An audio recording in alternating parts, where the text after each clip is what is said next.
Hi friends, welcome to Madurai Samayal. இன்னைக்கு நம்ம சேனல்ல லஞ்ச் பாக்ஸ்க்கு ஒரு சூப்பரான தக்காளி சாதமும் அதுக்கு ஏத்த மாதிரி ஒரு கத்திரிக்காய் வறுவலும் பண்ண போறோம். இந்த வீடியோ பார்க்கிறதுக்கு முன்னாடி நம்ம சேனலை சப்ஸ்கிரைப் பண்ணாதவங்க சப்ஸ்கிரைப் பண்ணிக்கோங்க.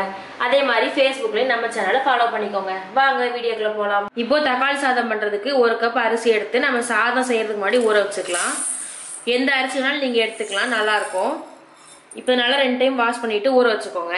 இப்போ அடுப்புல ஒரு குக்கர் வச்சு 3 டேபிள் ஸ்பூன் அளவு எண்ணெய் சேர்த்துக்கோங்க. எண்ணெய் சூடானதுக்கு அப்புறம் 5 கிராம்பு 5 ஏலக்காய் 3 துண்டு பட்டை சேர்த்துக்கோங்க. ஏலக்காய் கிராம்புல நல்லா வெடிச்சதுக்கு அப்புறம் 2 பெரிய வெங்காயத்தை நீளமா கட் பண்ணி சேர்த்துக்கோங்க. வெங்காயம் சேர்த்துட்டு கொஞ்சமா கல் உப்பு சேர்த்துக்கோங்க. வெங்காயம் வந்து டக்குன்னு வதங்கி வந்துடும். வெங்காயம் வந்து நல்லா பொன்னரமா வரணும், அப்போ தக்காளி சாதம் வந்து நல்லா டேஸ்டா இருக்கும். இப்போ நல்லா வதக்கிக்கலாம். வெங்காயம் நல்லா இந்த அளவுக்கு பொன்னரமா வந்ததுக்கு அப்புறம் 1 டேபிள் ஸ்பூன் அளவு இஞ்சி பூண்டு பேஸ்ட் சேர்த்துக்கோங்க. இப்போ நல்லா இஞ்சி பூண்டு பேஸ்ட் பச்சை வாசனை போறதுக்கு நல்லா வதக்கி விட்டுக்கலாம். இஞ்சி பூண்டு பச்சை வாசனை எல்லாம் போனதுக்கு அப்புறம் 1 டீஸ்பூன் அளவு மிளகாய் தூள் சேர்த்துக்கோங்க. வெங்காயம் வதங்கும் போதே மிளகாய் தூள் சேர்த்துக்கலாம். அப்பதான் நல்லா தக்காளி சாதம் வந்து நல்லா கலரா வரும். நம்ம இதுக்கு எந்த ஒரு பொடியுமே எக்ஸ்ட்ரா சேர்க்க தேவையில்லை, இதுவே நல்லா கலர் வரும். மிளகாய் தூள் சேர்த்துட்டு 1 நிமிஷம் நல்லா இந்த வெங்காயத்தோட வதக்கி விட்டுக்கலாம். அடுத்ததா கொஞ்சமா புதினா தலை சேர்த்துக்கோங்க. புதினா சேர்த்துட்டு அது கூட ஒரு 5 தக்காளி நீளமா கட் பண்ணி சேர்த்துக்கோங்க. தக்காளி சாதத்துக்கு வந்து தக்காளி வந்து எப்பவுமே அதிகமாக சேர்த்துக்கோங்க, அப்போதான் டேஸ்டா இருக்கும். இப்போ நல்லா புதினாவையும் தக்காளி சேர்த்து நல்லா வதக்கி விட்டுக்கலாம். தக்காளி நல்லா மசிஞ்சு வர வரைக்கும் வதக்கி விட்டுக்கோங்க. பார்த்தீங்கன்னாலே தெரியும், நல்லா தக்காளி நல்லா வதங்கி இந்த அளவுக்கு எண்ணெய் பிரிஞ்சதுக்கு அப்புறம் நம்ம தண்ணி சேர்த்துக்கலாம். 1 கப் அரிசி எடுத்தால் அதுக்கு வந்து 2 கப் அளவு தண்ணி சேர்த்துக்கோங்க. பாஸ்மதி அரிசி எடுத்துக்கிங்கன்னா 1 கப் அரிசிக்கு 1.5 கப் அளவு தண்ணி சேர்த்துக்கோங்க.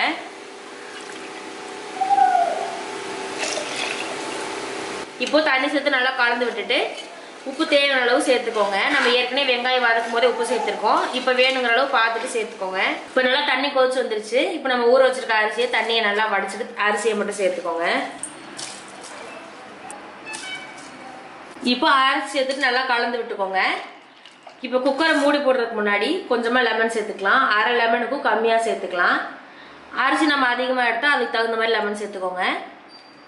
நான் 1 கப் அரிசி எடுத்துறதுனால 1/4 லெமன் அளவுக்கு புழிஞ்சு விட்டுக்கிறேன். இப்போ லெமன் சேர்த்துட்டு நல்லா இந்த மாதிரி கலந்து விட்டுட்டு குக்கரை மூடி வச்சிருங்க.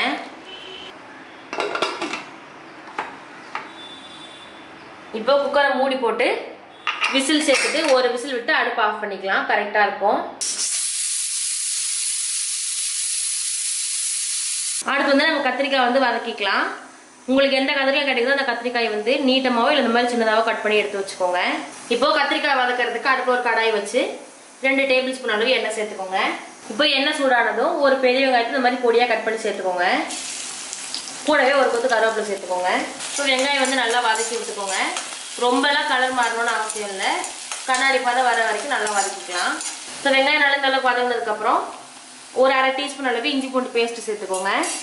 சேர்த்துட்டு நல்லா பச்சை வாசனை போடுற வரைக்கும் நல்லா வதக்கி விட்டுக்கலாம். இஞ்சி பூண்டு பச்சை வாசனைலாம் போனதுக்கப்புறம் சின்னதாக ஒரு தக்காளி எடுத்து இந்த மாதிரி பொடியாக கட் பண்ணி சேர்த்துக்கோங்க. சேர்த்துட்டு தக்காளி நல்லா வதக்கி விட்டுக்கலாம். இப்போ தக்காளி வெங்காயம் நல்லா இந்த அளவுக்கு வதங்கினதுக்கப்புறம் நம்ம கட் பண்ணி எடுத்து வச்சுருக்கு கத்திரிக்காய் சேர்த்துக்கோங்க.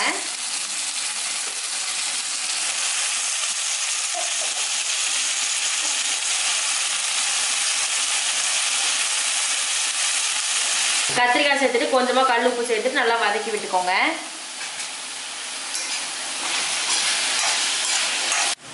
கல் உப்பு சேர்த்து நல்லா வதக்கி விட்டுட்டு ஒரு 2 நிமிஷத்துக்கு மூடி போட்டு அப்படியே வச்சிருங்க. கத்திரிக்காய் நல்லா வதங்கி வரட்டும், அதுக்கப்புறம் நம்ம மசாலா சேர்த்துக்கலாம். இப்போ 2 நிமிஷம் நல்லா கத்திரிக்காய் வதங்கிருச்சு. பார்த்தீங்கன்னா தெரியும், நல்லா கலர் மாறி வந்திருக்கும். இப்போ அது கூட 1/2 டீஸ்பூன் அளவு மிளகாய் தூள் சேர்த்துக்கோங்க. 1 டேபிள் ஸ்பூன் அளவு வீட்டில் அரைச்ச குழம்பு மிளகாய் தூள் சேர்த்துக்கோங்க. சேர்த்துட்டு நல்லா மிக்ஸ் பண்ணி விட்டுக்கலாம். உங்களுக்கு காரம் வந்து இன்னும் கொஞ்சம் வேணும்னா மிளகாத்தூள் வந்து இன்னும் கொஞ்சம் அதிகமாக சேர்த்துக்கோங்க. இப்போ நல்லா பொடி சேர்த்துட்டு நல்லா கலந்து விட்டுட்டு கொஞ்சமாக தண்ணி சேர்த்துக்கோங்க. தண்ணி சேர்த்து நல்லா கலந்து விட்டுட்டு மூடி போட்டு நல்லா ஒரு 5 நிமிஷம் வேக வச்சுக்கலாம். அடுப்பு வந்து மீடியமாக வச்சுக்கோங்க, அப்போ தான் கத்திரிக்காய் வந்து டக்குன்னு வெந்து வரும்.